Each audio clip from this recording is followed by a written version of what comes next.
What you're currently looking at right now is an ETF comparison chart showcasing 3 insanely popular exchange-traded funds. Now, one of which is the all-famous dividend investor crave Schwab US Dividend Equity ETF, ticker symbol SCHD. Now, I hate to break it to you all, but what we very well may discover in today's video is the fact that SCHD may not actually be your best bet. But before you render any such conclusion, how about we just go ahead and dive right into the facts.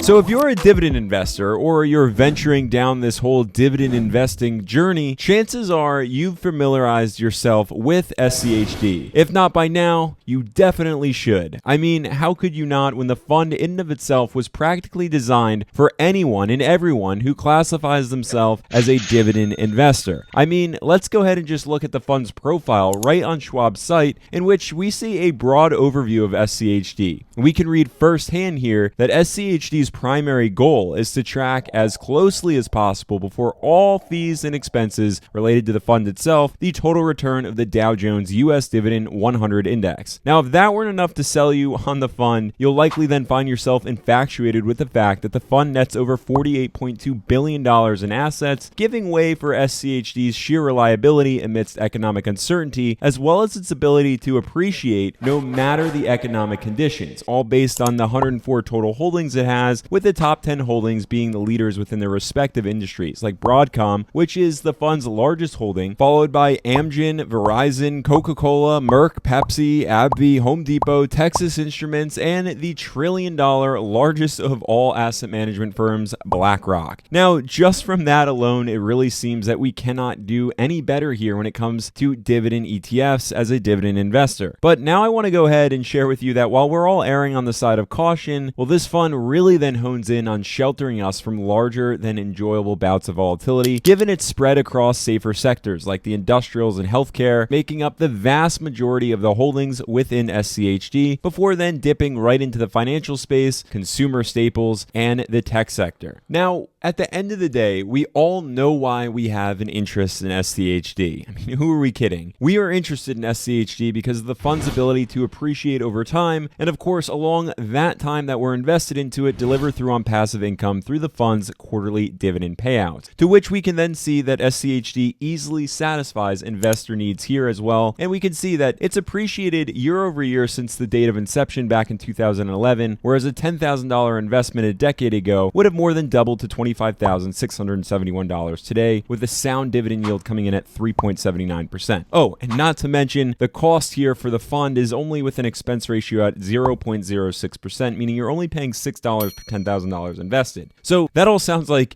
the good news, the craze, and the hype all around SCHD. But then what's this ugly truth that I'm alluding to? Well, I want to go ahead and shed light onto that now. Because if we look back into the ETF comparison chart that we started off with, allow me to just zoom out here and we can see what we're really looking at. As SCHD is actually, well, whether it's the year-to-date view, the 1 year out view, or the 5-year view, the loser out of the 3, with the other 2 ETFs being the Vanguard 500 Index Fund, ticker symbol VOO, or my personal favorite, the Vanguard Total Stock Market Index Fund, ticker symbol VTI, which is the clear-cut winner in yellow. Now, if we take a look just into VTI, we would immediately discover that while it does not offer as high of a dividend, we have a 1.59% dividend yield from the fund that is exponentially larger, covering essentially the entire market with over 3,700 holdings, working out to over 1.3 trillion in assets under management across various sectors here that grant every investor safety, but moreover, with the top holdings like Apple and Microsoft, Amazon, Nvidia, Google, Meta, Berkshire Hathaway, Tesla, and United Health,